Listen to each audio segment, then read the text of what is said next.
and welcome back to the David67 Celtic News YouTube channel. Today's Sunday morning video going to be a wee post-match reaction to Celtic's comfortable 3-0 win over Hearts. Gets us back on a winning run and takes us to a place where 3 more wins, 9 more points guarantees us another title.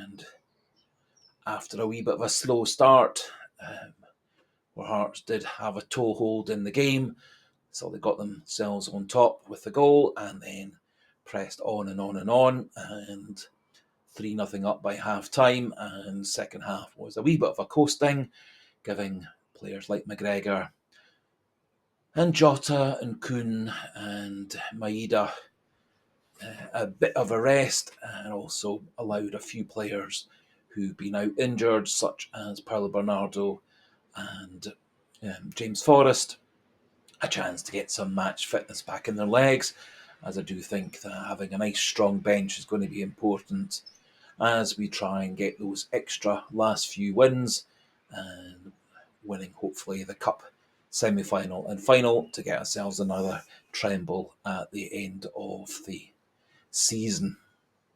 So in this video we're going to have a wee look through the goals and the key incidents, the match stats and my own player ratings, and as we go through one or two wee thoughts regarding the players, the tactics, etc. So as I said, Celtic got off to a wee bit of a slow start. Happily some good defending from the back four, a couple of very good saves by Viljami Sinisalo in his first league start for Celtic, particularly the one where he saved the close-in shot after the corner.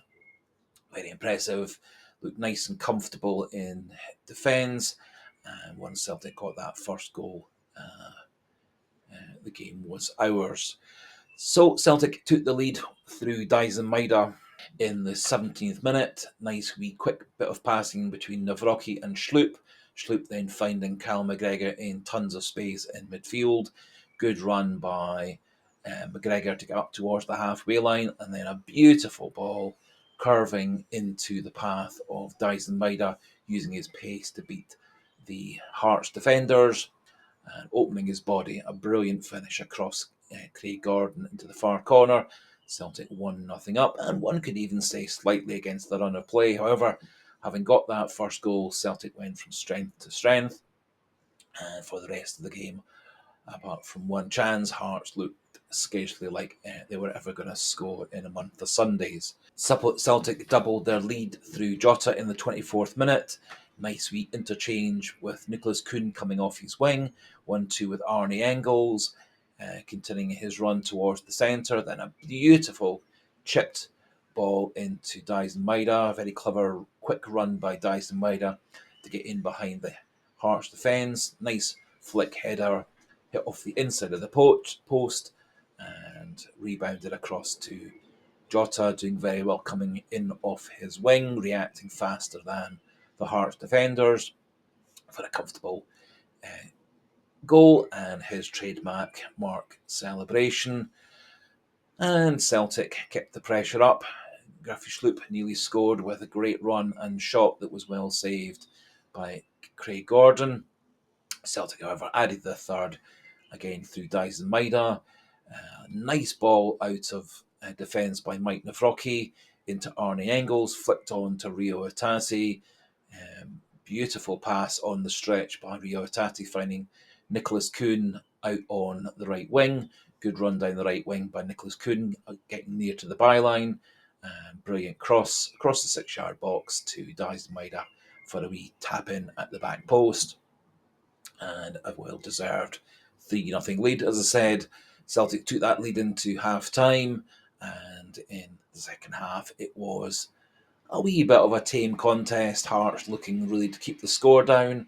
Celtic not overly going to build on their lead, and as I said, using that second half to give Callum McGregor a wee bit of a rest. Some good game time for Paulo Bernardo, resting Dyson Maeda as well, giving good time for Adam Ida. Nice to see James Forrest coming back in on the wing. all around. Celtic did everything they needed to do. Comfortable win. Everybody appears to have got through the game injury-free. Some good time for our backup players and a big confidence builder for Villiamis, Sinisalo and our back four, who after a wee bit of a shaky start looked very, very safe for the last 70 minutes of the game. Looking at the stats for the game, Celtic had tons of possession and used it very well. Possession was 71 for Celtic, 29 for Hearts. Shots were 12-7 in favour of Celtic, with 6 on targets for Celtic, 2 on targets for Hearts, 5 off targets by Celtic, 2 off targets by Hearts, and Celtic had 1 shot blocked, and Celtic blocked 3 shots by Hearts players. Viljami Sinisalo made 2 saves for Celtic, both very key at the start of that first half. And Craig Gordon 3 saves for Hearts during the game. Corners were 6-1 and touches in the box 28-11. So pretty much all around Celtic on top, using that extra possession well this time.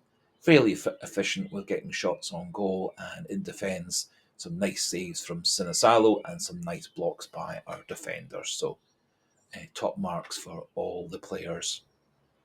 From yesterday, looking through the ratings for the players, I've gone for 7.5 for Sinisalo. 2 very good early saves, particularly that one from the corner. I was very impressed with his calmness with the ball at his feet, good at distribution, and clearly he's learning all the right skills from Kasper Schmeichel.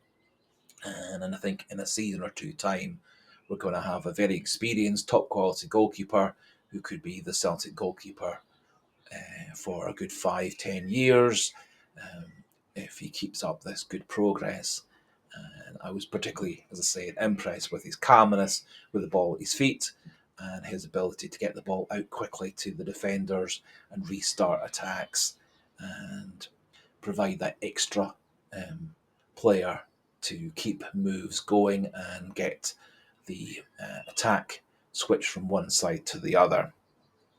Given that Alistair Johnston, Cameron Carter-Vickers and Mike Nawrocki all 7s, good professional performances in defence. Nawrocki and Carter-Vickers hardly looked trouble. I think once Nawrocki did allow his player Wilson to get free at the back post. Otherwise, I think he defended very well. Carter-Vickers looking full of energy and quite assured in central defence. And Alistair Johnston doing his usual job, bombing up and down the right wing, providing an outlet to get to the byline. A couple of good runs to create space for Maeda and Kuhn and Jota as well. So well done to those 3. Given Jeffrey Sloop slightly more at 7.5.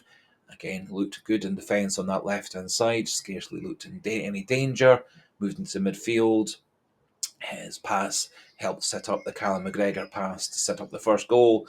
And as I said, Sloop had a very good shot that was well saved by Craig Gordon towards the end of the first half. And so 7.5 for him. Given Callum McGregor 8. I think in the first half particularly he controlled things very, very well. Brilliant pass for the first goal. He was always there available for the pass to keep moves going and start things off.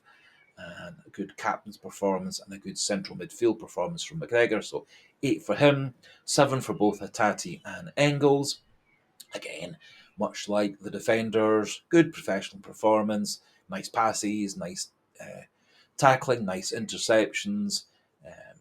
The Engels and Hatate involved in setting up the goals as well.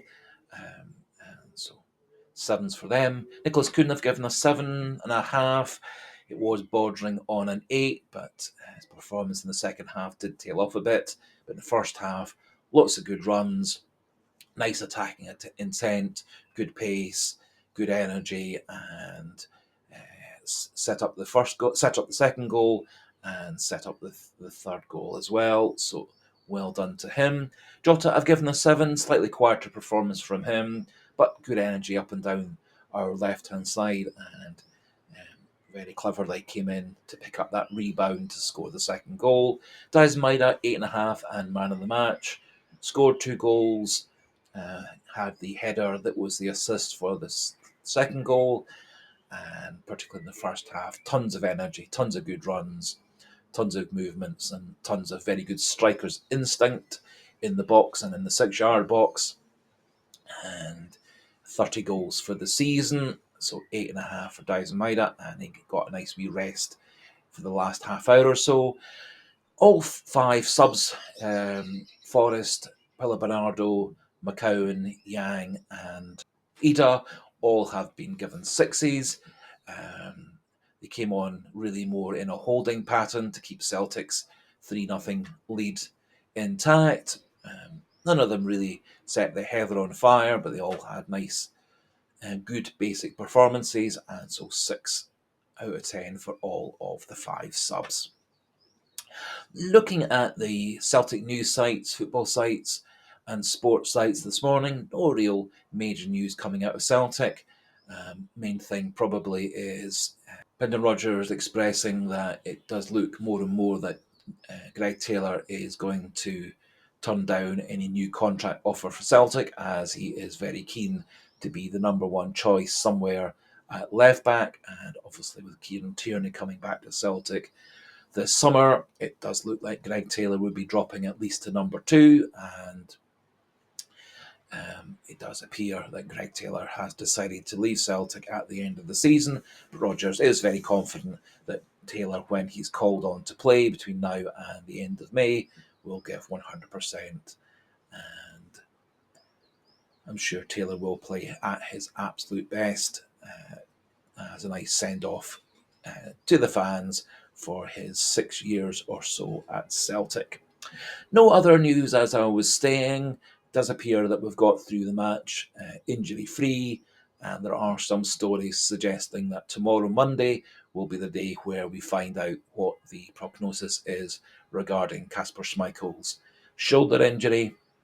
I suspect that's once the shoulder specialist orthopaedic surgeon has gone through all the scans, all the reports, done their own assessment, and then we'll decide and sit down and discuss with Celtic's medical staff and physios and management staff whether we're going to go for conservative treatment with physio, ultrasound, heat, ice, medication, etc., or I suspect more likely we're going to find this as a rotator cuff injury, and he's going to require surgery, keeping him out for 4 months or so over the course of the summer.